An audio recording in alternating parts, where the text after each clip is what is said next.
intelligence and leak it to foreign Reading, adversaries. man. Okay, now, the reason that they're worried about this, by the way, go up a little bit here. Why am I so bad today? They're talking about, in another intriguing scenario, seemingly inspired by the decline of Senator Dianne Feinstein, and this time set in a more distant future, the report suggests that elderly congressional leaders, desperate to retain power, this is everything I've ever said. It's in this report that the Pentagon has now just come out. The Pentagon is saying the biggest threat to the body politic, to the survival of our country, is not climate change. It's not, for all its other issues, immigration. It is boomers.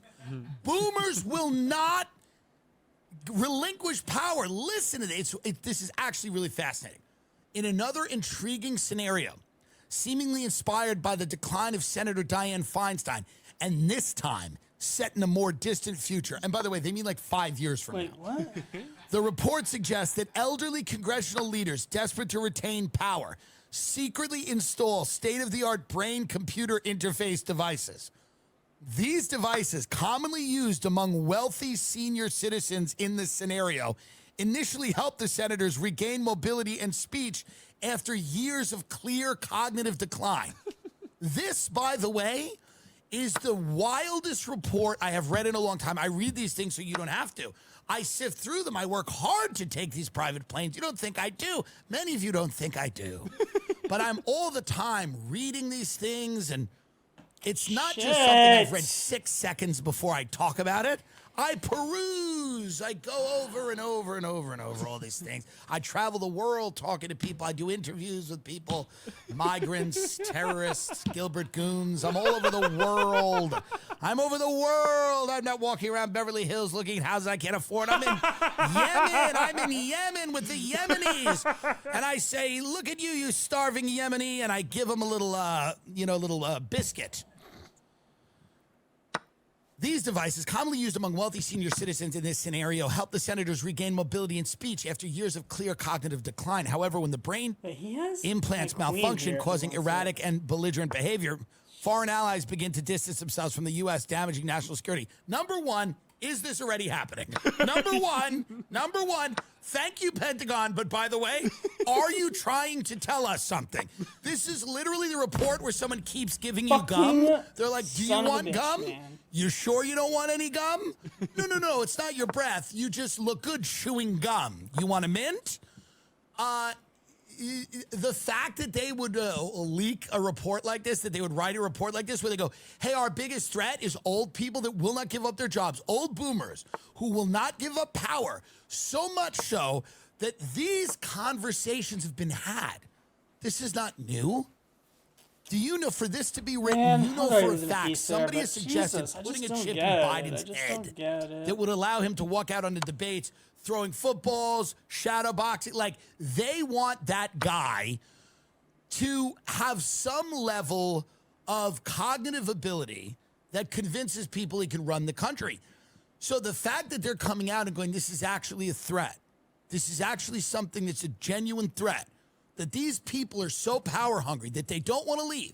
They don't want to leave. They will not leave. They will not retire. They will not go sit by a beach. They're not built to do that. They are built only to destroy. And if they can't, they get very upset. So much so that they will put chips in their head that will allow them to walk around appearing to be normal after years of cognitive decline. So in this scenario, Biden just walks out on the stage with the pep of Gavin Newsom or a younger guy, and you just have to go, good for him. Good for him. Good for him. Wow, he really turned it around. They're basically almost leaking maybe what'll happen in the debate. If he walks out in the debate and he looks like a 40-year-old, like in the way that he's talking and speaking, know that I thought it was going to be a cocktail of drugs. I thought it was going to be Pfizer. I thought it was going to be Moderna or whatever, whatever pharmaceutical company, Merck. I thought they were going to whip up a concoction, but the Pentagon's going, no, it's going to be a chip in their head. That's the way that this is going to work. So you're also going to have to contend with this as you get old. You're going to have to force and this is going to be unfortunate. Now, here's why this connects to the immigrants. The boomers were supposed to retire, and immigrants were supposed to come in and work in the healthcare field because nobody wants to deal with dying boomers in hospitals. It's a horrible idea. No person in this country that has any option wants to wipe the ass of a boomer who's dying and complaining in a state-run facility, which is where many of them will be. Many of these boomers are going to be expiring, and they're going to hang on to dear life. You know, they're going to be nasty. You know how there's going to be, there's elder abuse in these nursing homes? This is going to be the first time it's justified, where you don't feel bad for them at all. You know what I mean? Where just some Spanish chick's going to just punch this woman, this old lady in the face, and you're going to be like, well, this was, the boomers are going to be in these hospitals, right? Calling these people the N-word, shitting themselves, God. complaining about